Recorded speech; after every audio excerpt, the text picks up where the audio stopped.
আজকের ভিডিওতে দেখুন কিভাবে ঘরে থাকা অল্প উপকরণেই ঝরঝরে ইলিশ পোলাও তৈরি করতে পারবেন। আসসালামু আলাইকুম, welcome back to my channel. ইলিশ পোলাও রেসিপির জন্য আমি এখানে পেঁয়াজ বেরেস্তা করে নিয়েছি। পেঁয়াজ বেরেস্তার সাথে হাফ কাপ টক দই দিয়ে দিব। এখন মাছগুলো ধুয়ে পরিষ্কার করে নিয়েছি। এগুলোর সাথে ব্লেন্ডার করা পেঁয়াজ বেরেস্তা দেব। পেঁয়াজ বেরেস্তাটা দিয়ে স্বাদ মতো লবণ দিয়ে দিব। আমি এখানে কোনো জিরার গুঁড়ো বা গরম মশলা ব্যবহার করব না। গরম মশলা ব্যবহার করলে ইলিশের আসল স্বাদ চলে যাবে। এখন দিয়ে দিব মরিচ গুঁড়ো, গরম মরিচ দিয়ে তারপর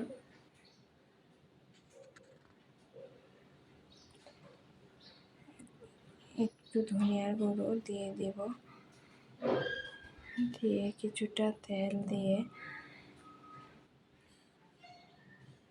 হাত দিয়ে ভালো করে মেখে নিব। মাছগুলোর এপিঠ ওপিঠ মশলাটা ভালো করে লাগিয়ে দিব।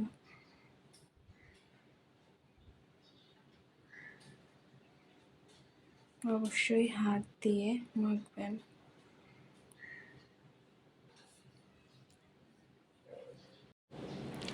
এই পর্যায়ে দিয়ে দিব 1 টেবিল চামচ আদা পেস্ট, 1 টেবিল চামচ রসুন পেস্ট দিয়ে আবার হাত দিয়ে মেখে নিব।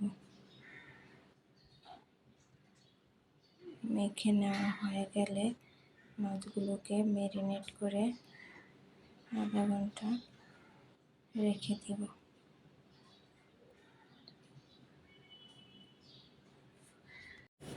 এখন আমি চলে আসছি চুলায় কড়াই বসিয়ে তেল দিয়ে পেঁয়াজ দিয়ে দিব। পেঁয়াজটা নেড়ে চেড়ে একটু লাল হয়ে আসলে তারপর ম্যারিনেট করা মাছগুলো এখানে দিয়ে দিব।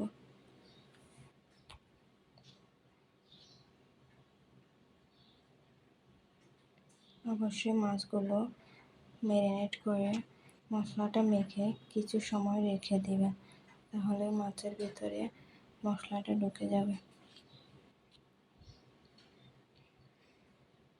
তারপর নেড়ে চেড়ে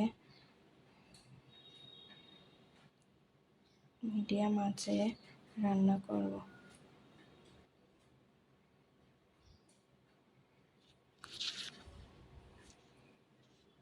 এই পর্যায়ে আমি কিছুটা পানি দিয়ে ঢাকনা দিয়ে ঢেকে লো আঁচে মাছগুলো রান্না করব সিদ্ধ হয়ে যাওয়া পর্যন্ত। মাছগুলো হয়ে গেলে একটি বাটিতে উঠিয়ে নেব। বাটিতে উঠিয়ে আলাদা করে মাছগুলো রেখে দেব। এখন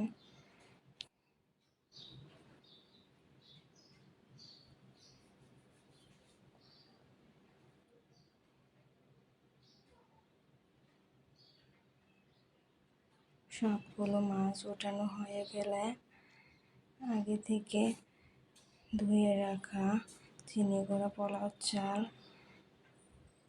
দিয়ে দেব।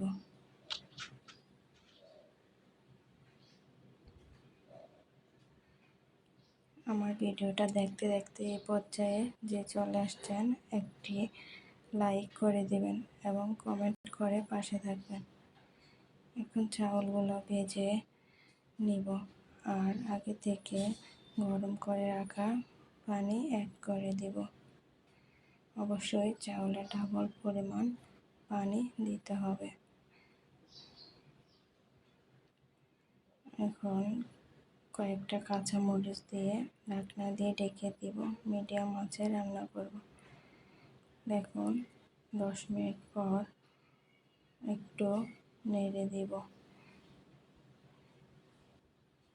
তারপর আবার ঢাকনা দিয়ে ঢেকে রান্না করব। এখন এক পর্যায়ে চাউলগুলো সিদ্ধ হয়ে গেছে এবং ঝরঝরে হয়েছে।